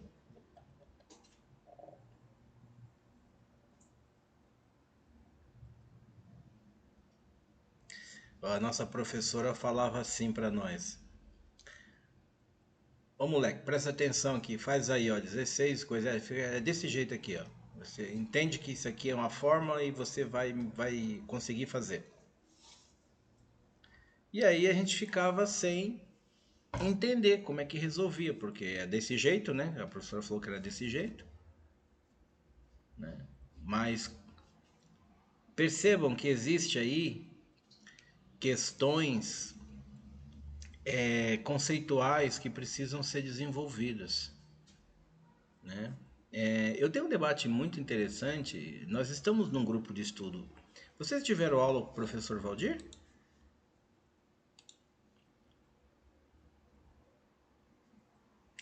Em algum momento vocês vão ter ou o Valdir ou a professora Malu. A Malu também são os dois professores que ministram matemática para vocês. Acho que é fundamentos epistemológicos, matemáticos, alguma coisa. Não, tem lá uns nomes. Em algum momento vocês vão ter uma disciplina de matemática. Ou com o Valdir, ou com a Malu. E eu tenho esse debate com o Valdir porque ele é alfabetizador, já aposentado, né? Mas ele trabalhou muito tempo na rede, aposentou na rede como alfabetizador. E quando eu passei essa problemática para ele, ele falou: sim, eu conheço essa problemática e realmente precisa de método. E o método precisa ser mais desenvolvido, porque criança ela entende de jeito. Você é adulto, você já sabe que, olha, simplifica, fatora, multiplica. O adulto ele já tem esses feeling que você está buscando alternativa. Agora o aluno, o pequeno, ele está buscando o conceito, o primeiro aprendizado. E se você já coloca uma situação de conflito na mente dele, aquele da sua prima de matemática, olha que interessante. Se você coloca uma dúvida já conceitual, se o aluno é um pouco mais crítico, ele fala: nossa, o professor ensinou um negócio, mas na realidade é outro aqui, tá de uma forma. Você pode gerar ali um assunto, né? Precisa ser observado isso. Beleza? Vamos correr aqui para nossa aulinha. Uma desvantagem em relação a, a teoria, ao alinhamento da teoria com a prática pedagógica, é o que nós estamos fazendo, debatendo agora há pouco, né? Que é a questão da simplificação excessiva das abordagens. Então, por exemplo, você usa uma calculadora 16 vezes 9, 7. E o aluno, se ele souber mexer na calculadora, tanto menos tanto, pronto. Tanto não sei o que menos tanto. Aí você pede para ele desenvolver isso. Mostra para mim na unha, no caderno, como é que você resolveu? Como é que você chegou nesse número? Ele não sabe, tá certo? Então isso é uma limitação que precisa ser trabalhada, ok? Aí nós temos aqui não chegou no exemplo ainda não, tem mais uma coisa. Como garantir que o software tem um propósito educacional claro e eficaz? Então, olha, é fundamental que o seu desenvolvimento seja guiado por objetivos pedagógicos, mas bem definidos, tá? O software deve ser, sem problemas, cara. O software deve ser projetado com base nas necessidades e habilidades do aluno, levando em consideração os conteúdos curriculares e as competências a serem desenvolvidas. Ok? A transparência dos objetivos educacionais, tanto para professor quanto para aluno, é crucial para garantir que o uso do software tenha impacto real, principalmente no modelo de aprendizado. Beleza? Personalização da aprendizagem, adaptação ao ritmo, necessidade do aluno. Isso já falamos umas 2 ou 3 vezes ainda hoje, né? Tá vendo? Software que incorpora recursos de aprendizagem adaptativa. Por que chama adaptativa? Porque você pode adaptar às necessidades do aluno. Pode ajustar o nível de dificuldade de acordo com a performance do aluno, oferecendo desafios apropriados ao nível de conhecimento. Gente, eu tive um professor, um careca lá, que falava sempre assim: olhar o objetivo daquilo que eu estou fazendo e verificar se está compatível, idade séria. Vocês não vão esquecer isso nunca, né? Isso vai ficar na mente de vocês. Mas são fatores fundamentais. Eu não posso pensar de um jeito e explanar de uma outra forma que o aluno não entende. Ok? Tudo bem? Olha o exemplo aí. Um exemplo de software que aplica essas teorias pedagógicas de maneira eficaz é o Duolingo, Duolingo de idiomas, né? Um aplicativo de línguas que usa gamificação para engajar os alunos, permite que o usuário aprenda no seu próprio ritmo, com nível de dificuldade progressivo e feedback instantâneo. Um outro que é muito assim é o Babel, né? O Babel, ele é o top de linha, eu acho, né? Pelo menos para mim, em termos de idiomas por aplicativo, o Babel. E eu já passei para vocês aqui, lá um tempo atrás, o Cake, que também é gratuito. O Cake é gratuito, o Duolingo e o Babel eu acho que o Duolingo tem uma fase gratuita, mas o Babel não, o Babel é pago. Ele deixa você fazer uma aula gratuita, mas depois as outras aulas são pagas. Ok? A Ana disse que tem sim, o Duolingo tem uma parte aí gratuita, né? Importância de interfaces intuitivas e acessíveis para estudantes de diferentes faixas etárias e níveis de habilidade. Todos sabem o que é uma interface? Interface é aquilo que eu uso para me comunicar com quem está usando o aplicativo. Então, nós chamamos no Vulgazão de tela. Tá? Mas é muito mais que uma tela, né? Um modelo de teclado, um tipo de mouse, o touch, né? Uma hora você só clica, uma hora você clica e arrasta, né? Tem todo um assunto. Então, essas interfaces, elas precisam ser muito bem pensadas para não gerar dificuldade no uso, né? Criar barreiras, ok? E aí tá aí, ó, criação de interfaces intuitivas e acessíveis é um dos pilares para o sucesso de um software educacional, pois determina a facilidade com que os alunos podem interagir com a ferramenta e o quanto eles se sentem motivados para utilizá-la. Uma interface intuitiva é aquela que é fácil de entender e navegar, mesmo para estudantes que não têm experiência prévia com o uso de tecnologias digitais. Ok? E aí não pode esquecer que, olha lá, diferentes faixas etárias e diferentes níveis de habilidade.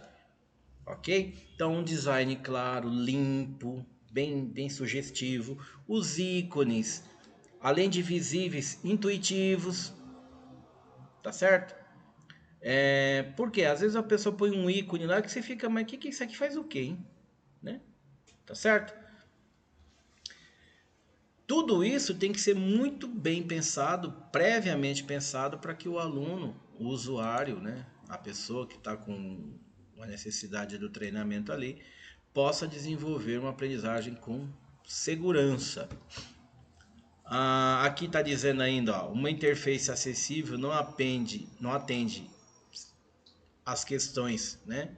Não apenas atende a questão de usabilidade, mas considera as diversas necessidades dos alunos com diferentes habilidades cognitivas e físicas, tá certo?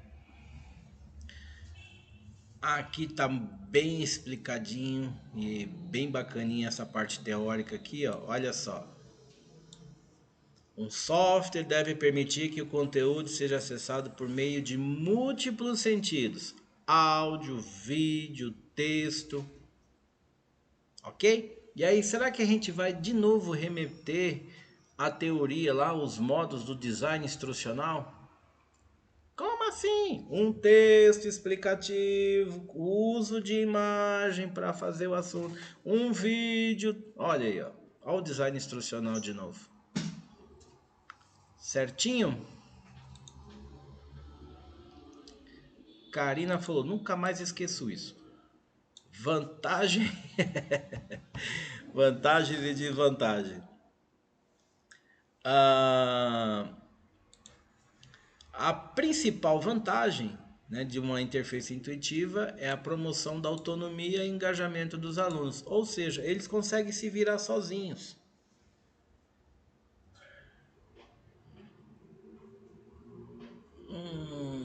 Uma prova de avaliação com uma imagem, ele atende um design, mas ele não é bem um contexto completo, né? Aí no caso da imagem, você está ilustrando a questão, né? Porque o design atende todas as normativas, desde o texto, a imagem, uma aplicação, uma inquietação e uma avaliação. Quando você tem uma prova, um teste, você está usando a imagem muito mais como uma associação, uma analogia, do que simplesmente pensando no design, tá? Mas ele também faz parte, tudo bem? Bem de forma simplória, mas também faz parte. Porque o design ele tem sempre que remeter à ideia da melhor forma que se pode apresentar. Como é que a pessoa usa aquilo de uma melhor forma, a melhor maneira de usar determinada coisa. E fica muito bem visual para ele, ou seja, eu entendo. Nós temos a leitura da esquerda para a direita, ok? Já o árabe é da direita para a esquerda. Então, o design ele também se atenta. Onde é que as figuras devem estar posicionadas? Para que ao ler o texto eu consiga também associar com a imagem. Observe que alguns livros mais antigos a imagem era do lado esquerdo e o texto vinha já pegando um pedaço aqui e depois percorria. Hoje já você tem a possibilidade de colocar as imagens em diversos pontos da folha, da página, porque também descansa o sentido do percorrer visual.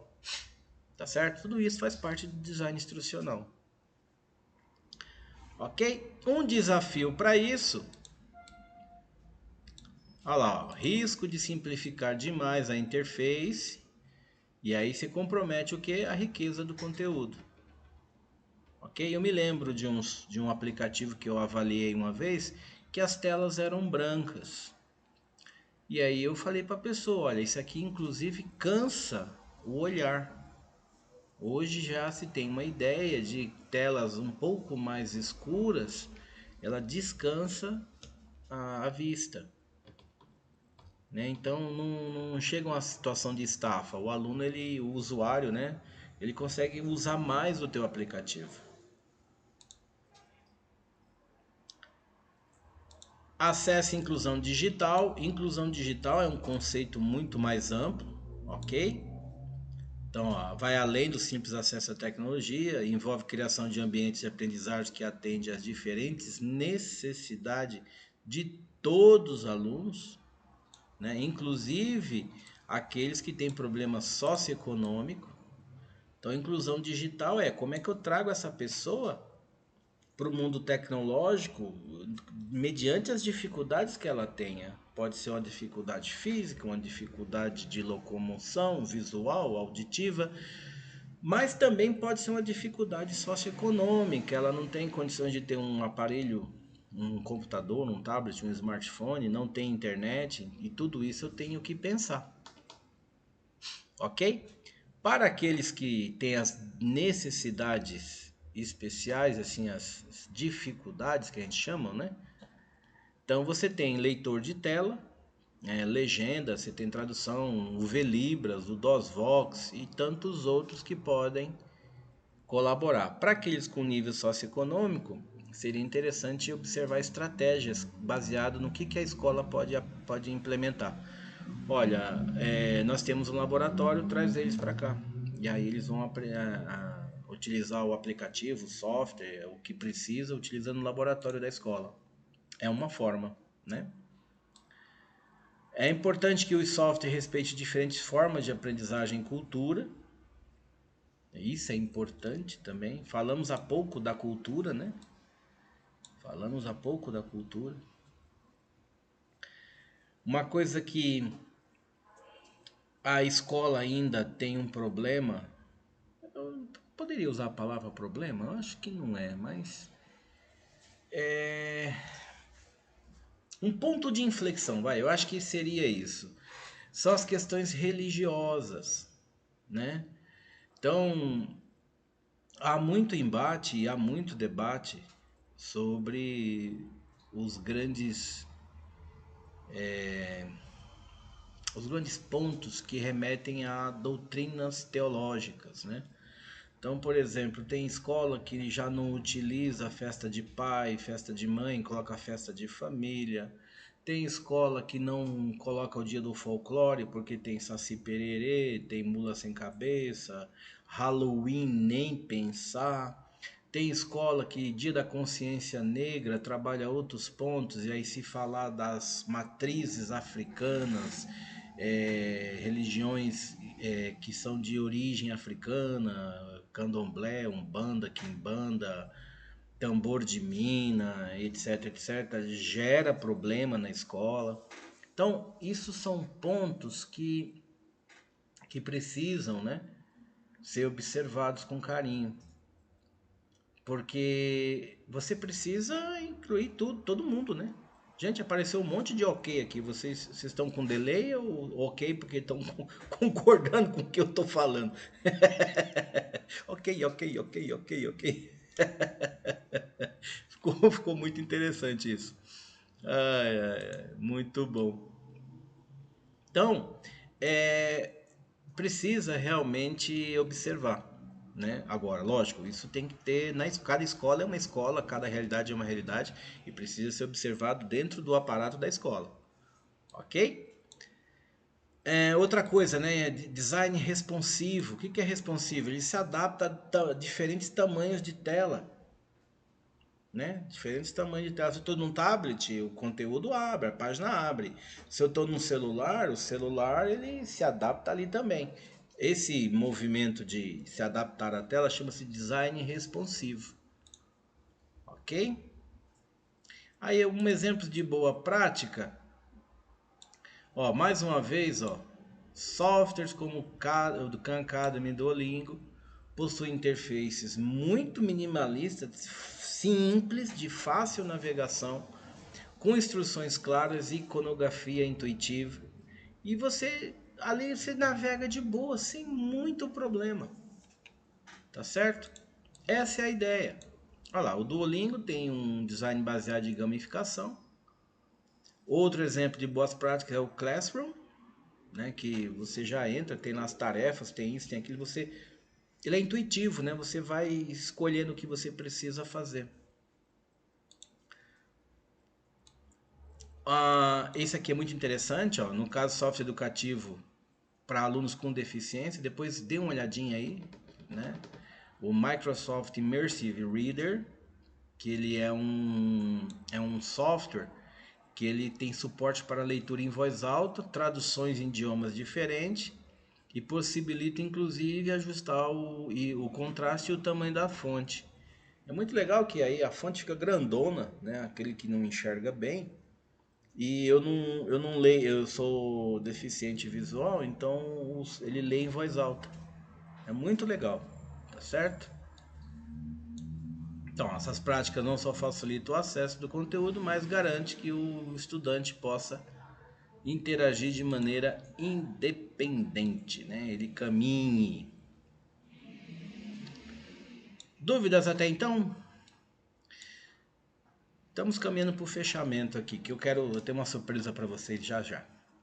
Desenvolvimento de softwares educacionais, ó, tendências, desafios e tendências futuras, né? Enfrente uma série, desenvolvimento de software educacional enfrenta uma série de desafios, principalmente quando estamos falando de adaptação a diferentes contextos educacionais e culturais. Olha aí mais uma vez.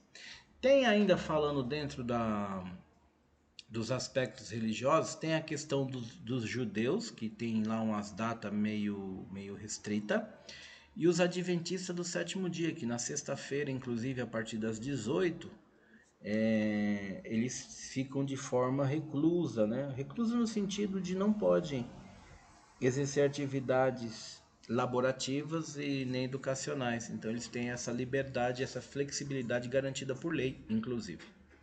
Ok? Um software desenvolvido para uma escola em contexto urbano de alta tecnologia pode ser difícil de aplicar em uma escola rural, com acesso limitado a dispositivos e internet. Além disso, a diversidade cultural implica que o conteúdo educacional precisa ser sensível a diferentes práticas. Ó, ó, ó, ó. Contexto, olha que conceito, hein? A diferentes práticas, valores e idiomas. Ok? A ideia de valores, você precisa respeitar o próximo, isso é fundamental. Ok? É fundamental. Outro grande desafio é o limite de recurso financeiro e tecnológico. Né? Já falamos muito disso. Né? Tem muita escola que o que acontece? Não tem infraestrutura necessária. E aí como é que você se vira, né?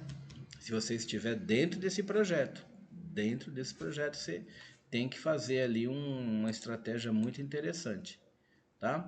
Então, para superar esses desafios, os desenvolvedores precisam criar soluções escaláveis e flexíveis que possam ser adaptadas às necessidades e limitações locais. Isso é importante, tá? Ah, mas aqui eu tenho uma banda larga de 600 mega, etc. Lá não sei na onde tem uma de 10 mega. O aplicativo tem que funcionar da mesma forma, tá? Porque senão você não está incluindo. Perfeito? Ah, professor, mas nós vamos ter que fazer isso sempre para tudo? Sim. Se você quer trazer todo mundo dentro de um contexto igualzinho, você não pode simplesmente largar uma pessoa para lá ou outra para cá e deixar ali, ok? Tem que ser igualzinho. Principal vantagem em relação a tendências futuras é enfrentar esse desafio é a oportunidade de inovação. Né? As empresas que fazem esse tipo de software pode colocar a ideia de superar uma barreira tecnológica, uma forma de trazer soluções criativas, ok? Já como desvantagem, inclui a possibilidade de fragmentação no acesso e na qualidade do ensino, uma vez que, em alguns contextos, a tecnologia pode ser vista como um luxo e não como uma necessidade. Tá? Tem muito canto, eu já falei isso aqui em sala, que você não tem acesso à tecnologia. É quase que uma coisa assim do outro mundo. Importância de atualização contínua também é muito interessante isso, porque você tem muita inovação tecnológica e versões de software, né? Então, olha, o seu celular tem versão, né? Vocês aí estão com um Samsung S23 aí, já vai sair o 24, ou 25, ou 26, ou sei lá que número. E vocês vão mudando essas versões. O software também tem que ter isso, ok? E aí tem que trazer inovações tecnológicas, né?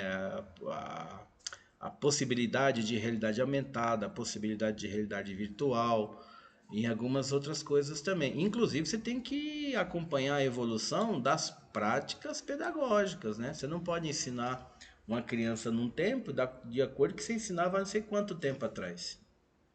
Não é verdade? Você também tem que mudar. A linguagem muda, o conceito muda, a percepção do aluno em relação a você também muda. Certo? Olha lá, inteligência artificial, realidade aumentada e gamificação. É tendência. Hoje, inteligência artificial... Ah, por falar em inteligência artificial, gente, os trabalhos, por favor... Eu tinha falado isso no início, quando nós combinamos isso, né? Eu tô com duas turmas que estão com trabalho muito próximo, não são iguais, mas muito próximo. Só que eu tenho recebido exemplos para conferir que o aluno desenvolveu pelo chat GPT, ok? E nós tínhamos combinado para não utilizar. Você pode até consultar, mas não copie e cola, ok? Porque senão eu vou ter que dar nota pro chat GPT, porque foi ele que fez, né? A linguagem, a forma da apresentação dos tópicos, tudo. Quer dizer, a pessoa copiou, colou. Tudo bem? E nós. Isso no exercício do plano de aula, Karina. Então a pessoa pode consultar? Pode. Como é que é feito? Deixa eu dar uma olhada aqui. Mas escreva da sua forma, porque é isso que eu preciso observar. A maneira como você se posiciona em relação ao conhecimento. Tá certo? Eu peguei um exemplo pronto da internet. Olha, também é muito ruim. Porque como é que eu vou saber que você sabe discorrer sobre esse assunto? Tudo bem? E eu já tinha alertado vocês, inclusive, não só vocês, mas a outra turma também, que eu tenho software que detecta isso. Eu pego o arquivo, submeto ao software e falo, olha, X%, inclusive para cópia e cole de internet, ele me dá até o site de onde foi tirado.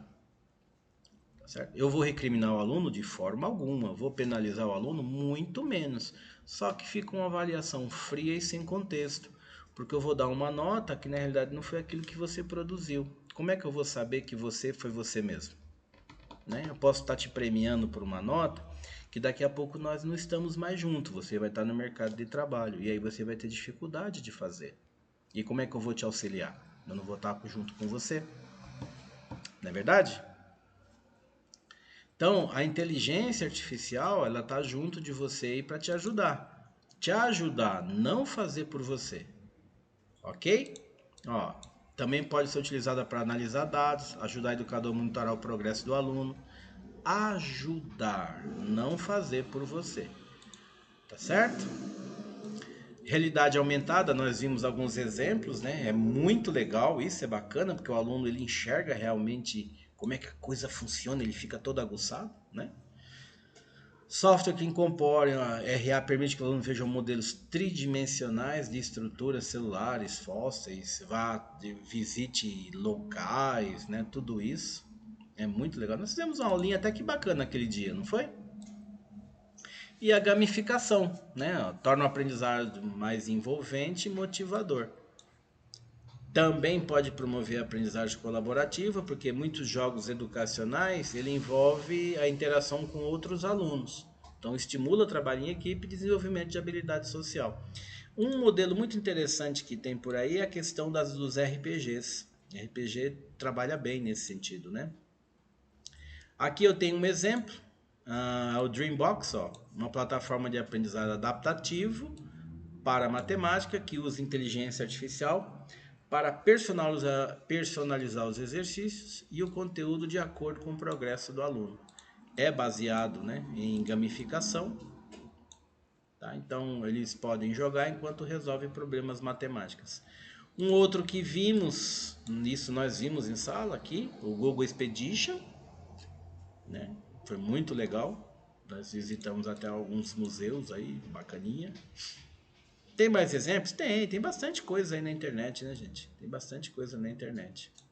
Aqui tem uma reflexão, e essa reflexão tá no fórum da aula de hoje. Olha lá, ó. A utilização de tecnologias educacionais como software adaptativos e plataformas pode reduzir significativamente as desigualdades educacionais em regiões com infraestrutura limitada, desde que haja investimento adequado em formação de professores e acesso equitativo a recurso digital, basicamente antigo, né? É um vídeo bem antigo, mas é basicamente para nós, professores, tá? Não podemos ficar parado no tempo. Não podemos ficar parado no tempo. Não podemos ficar parado. Os conceitos que nós aprendemos um dia, hoje já foram. Então nós temos que estar sempre em mudança, sempre em melhoria. Ok? Perguntas, dúvidas e outros etc. Então, só alertando, semana que vem feriado, ok? Então não tem aula. Se quiserem mandar o material, podem mandar que eu vou ler com carinho. Tá? Alguns eu já estou fazendo a devolutiva. E essa semana próxima aí, acredito que eu consiga devolver, todos que enviaram eu já consigo devolver, das duas turmas. Tá bom? Se não tiver dúvidas, gente, ok? Boa noite.